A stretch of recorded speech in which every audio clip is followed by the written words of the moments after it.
अफगानिस्तान में तालिबान की सत्ता आने के साथ ही ये माना जा रहा है कि दक्षिण एशिया की भू राजनीति में बड़ा बदलाव आ गया है। इसके साथ ही भारत के लिए अब स्थिति पहले से अधिक मुश्किल हो गई है। पाकिस्तान और चीन के साथ लंबे वक्त से भारत के सीमा से जुड़े विवाद हैं। माना जा रहा है कि भविष्य में अफगानिस्तान में इन दोनों की भूमिका अहम होने वाली है। पाकिस्तान से सटी अफगानिस्तान की सीमा पूरी तरह से लोगों के लिए बंद नहीं है। इसके आर पार जाना लोगों के लिए बेहद आसान है। अब व्यापारिक रूप से पाकिस्तान का सहयोगी चीन भी अफगानिस्तान में अधिक दिलचस्पी दिखा रहा है। बीते महीने चीनी विदेश मंत्री वांग यी ने तालिबान के वरिष्ठ नेताओं के साथ एक अहम बैठक की थी, जो इस बात का संकेत है कि पड़ोसियों के मामले में वो अब मूक दर्शक नहीं बने रहना चाहता।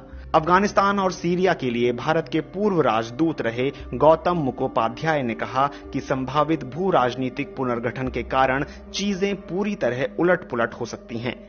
पश्चिमी देशों की लोकतांत्रिक सरकारों और भारत जैसे दूसरे लोकतांत्रिक राष्ट्र के बीच अफगानिस्तान गठबंधन की एक ढीली कड़ी जैसा था। लेकिन उम्मीद की जा रही है कि आगामी दिनों में दक्षिण एशिया में होने वाले इस बड़े खेल में पाकिस्तान, रूस, ईरान और चीन की अहम भूमिका होगी। कुछ लोगों का मानना है कि ये भारत के लिए हार साबित हो सकता है, जबकि पाकिस्तान के लिए ये बड़ी जीत है। लेकिन पूर्व भारतीय कूटनीतिज्ञ जितेंद्र नाथ मिश्र का कहना है कि ये चीजों को देखने का सरल नजरिया है, क्योंकि पश्तूनों के नेतृत्व वाले तालिबान ने कभी भी पाकिस्तान और अफगानिस्तान के बीच की सीमा को मान्यता ही नहीं दी है और ये पाकिस्तान के लिए परेशानी का सबब रहा है। वो कहते हैं कि पाकिस्तान चाहेगा कि तालिबान दोनों मुल्कों के बीच की सीमा को आधिकारिक तौर पर मान्यता दे और ये उसकी प्राथमिकता होने वाली है। लेकिन ये बात भी सही है कि अफगानिस्तान की सत्ता तालिबान के हाथ में होना भारत के खिलाफ पाकिस्तान को रणनीतिक रूप से अधिक मजबूती प्रदान करता है। वॉशिंगटन में मौजूद विल्सन सेंटर थिंक टैंक के उप निदेशक माइकल कुगलमैन कहते हैं कि पाकिस्तान को अफगानिस्तान में एक ऐसी सरकार मिल गई है जिसे वो आसानी से प्रभावित कर सकता है और पाकिस्तान यही तो चाहता था।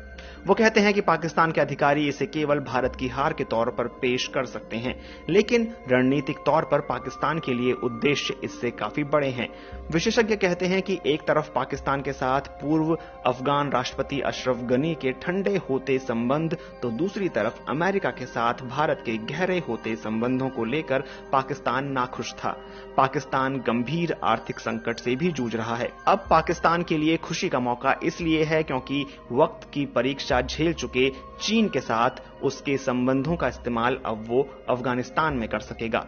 चीन भी अब अपनी ताकत दिखाने के किसी भी मौके को जाने नहीं देना चाहता। अफगानिस्तान में चीन के व्यापारिक हित हैं, जो खनिजों की उसकी बढ़ती मांगों को पूरा कर सकता है। हालांकि इससे अधिक महत्वपूर्ण बात यह है कि अफगानिस्तान में काम करने के बदले चीन अफगानिस्तान पर ईस्ट तुर्किस्तान इस्लामिक मूवमेंट पर रोक लगाने के लिए उस पर दबाव डाल सकता है। चीन इस गुट पर देश के मुस्लिम बहुल शिनजियांग प्रांत में हिंसा फैलाने का आरोप लगाता रहा है।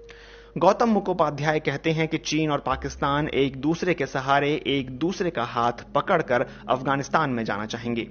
रूस और ईरान भी इसी राह पर चलते हुए दिखते हैं और दोनों ने ही अफगानिस्तान में अपने दूतावास बंद नहीं किए हैं और उनके राजनयिक अब भी काबुल में हैं।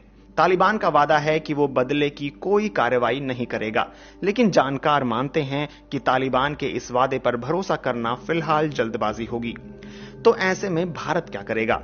पाकिस्तान, अमेरिका या फिर रूस के मुकाबले अफगानिस्तान में भारत कभी भी बड़ा खिलाड़ी नहीं रहा है, लेकिन दक्षिण एशिया के पूरे क्षेत्र में सुरक्षा और सांस्कृतिक संबंधों को आगे बढ़ाने में भारत की हमेशा से अहम भूमिका रही है। हजारों की संख्या में अफगान नागरिक पढ़ाई करने, इलाज कराने या काम के लिए भारत आते रहे हैं। लेकिन जानकार मानते हैं कि भारत के लिए सबसे बड़ी चुनौती ये होने वाली है कि वो तालिबान सरकार को मान्यता दे या नहीं। अगर रूस और चीन तालिबान को मान्यता देने पर राजी हो जाते हैं तो भारत के लिए स्थिति बेहद मुश्किल हो सकती है।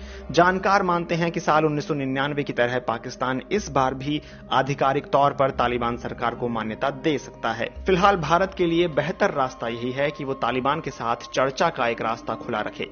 लेकिन पूर्व में तालिबान के साथ भारत के रिश्ते जैसे रहे हैं उसे देखते हुए भारत के लिए ये आसान नहीं होगा। 1996 से 1999 के बीच तालिबान के विरोध में रहे नॉर्दर्न अलायंस नाम से जाने जाने वाले अफगान कबायली नेताओं के साथ भारत ने हमेशा से करीबी संबंध रखे। इस बात की चिंता भी जताई जा रही है कि तालिबान की जीत से उत्साहित होकर जैश ए मोहम्मद और लश्कर ए तैयबा जैसे चरमपंथी संगठन भारत के खिलाफ आतंकवादी हमलों की योजना बना सकते हैं। जानकार कहते हैं कि भारत को तालिबान के साथ बातचीत का रास्ता खुला रखना होगा, लेकिन यह भी सच है कि भारत को यह फैसला भी करना होगा कि वो तालिबान विरोधी गुटों के साथ किस हद तक संपर्क रखे। माना जा रहा है कि तालिबान पर दबाव बनाए रखने के लिए पश्चिमी देश एक संयुक्त मोर्चे का गठन करेंगे। ब्रितानी प्रधानमंत्री बोरिस जॉनसन ने पहले ही स्पष्ट कर दिया है कि तालिबान सरकार को लेकर संयुक्त प्रतिक्रिया दी जानी चाहिए। इसके अलावा भविष्य में यह संभावना भी है कि नॉर्दर्न अलायंस का फिर से गठन हो सकता है। साथ ही अफगानिस्तान पश्चिमी ताकतों का नेतृत्व करने वाले अमेरिका के साथ चीन, रूस और पाकिस्तान के टकराव की नई जगह बन सकता है। ऐसे में भारत के सामने रास्ता आसान नहीं होगा। उसके फैसलों का असर पूरे क्षेत्र की शांति और स्थायित्व पर तो पड़ेगा ही, साथ ही विश्व की भू राजनीति पर भी पड़ेगा।